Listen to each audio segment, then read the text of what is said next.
We just announced that Hades, our Game of the Year winning roguelike dungeon crawler, is coming soon to Xbox, and I want to introduce you to some of the gods, ghosts, and monsters you'll meet in our rendition of the ancient Greek underworld. You don't need any prior interest in Greek myth to get into Hades, but as you play, maybe you'll get to wondering how much of this stuff comes from mythology. The answer is, a whole lot. Greek myth is filled with wild, fascinating, often contradictory stories of these larger-than-life characters.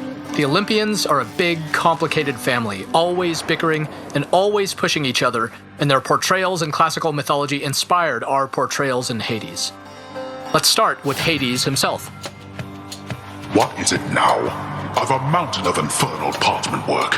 He's often relegated to the role of villain in many modern adaptations of Greek myth, but in classical mythology, he's a complicated guy, and much more principled than some of his brothers or sisters. He's so fascinating, we made a whole game about him. As the god of the dead, Hades has an imposing reputation to live up to, so he even has a monstrous pet in the three-headed hound of hell, CERBERUS.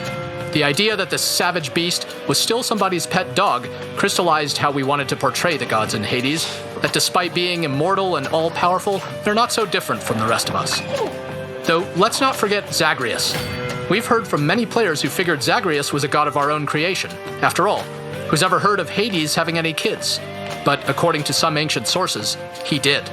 Greetings, Father. My ransacking was a delight, thank you for asking. So I'll just be on my way again.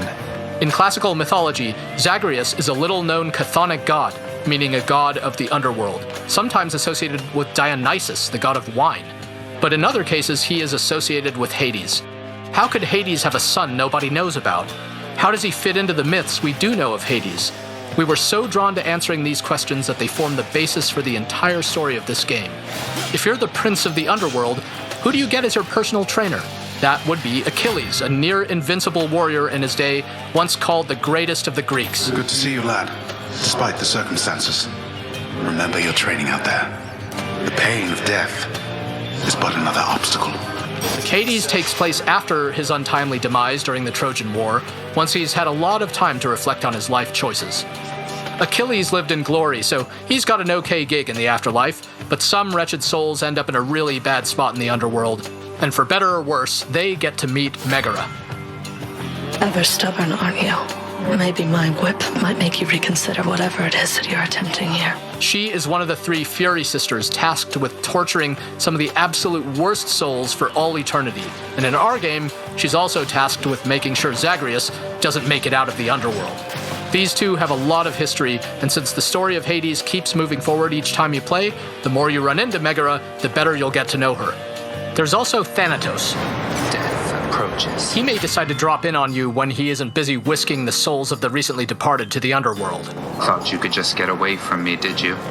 He is the personification of death, according to Greek myth, though represents more of a peaceful death than, say, the kind that happened a lot during something like the Trojan War. So even though he can seem a little sinister at first, in the spirit of the mythology, we wanted our Thanatos to have a gentler side. Thanatos has a couple of brothers in Hades, such as HYPNOS here, the personification of sleep. What? Paul says here one of the wretched thugs got you. Too bad. When he's not dozing on the job, HYPNOS can comment on every single possible way you can die in this game, of the dozens and dozens of different possibilities. Where did all these gods of the underworld come from anyway? According to the Theogony, an ancient Greek creation myth by Hesiod that introduces all the gods and their ancestors, many of the chthonic gods came from Nyx, the personification of night. Darkness guide you, child. You have outgrown this house. Of that I am now certain. Should you return again here, I shall keep you safe. She is a primordial goddess, meaning she is much older even than Hades or the Olympians. And in our game, she has an important role in the underworld, not the least of which is helping you unlock some of your hidden power. There are 30 different characters to meet and grow closer to the more you play Hades, and we hope you enjoy getting to know them all. Some of them feel truly ancient and godlike.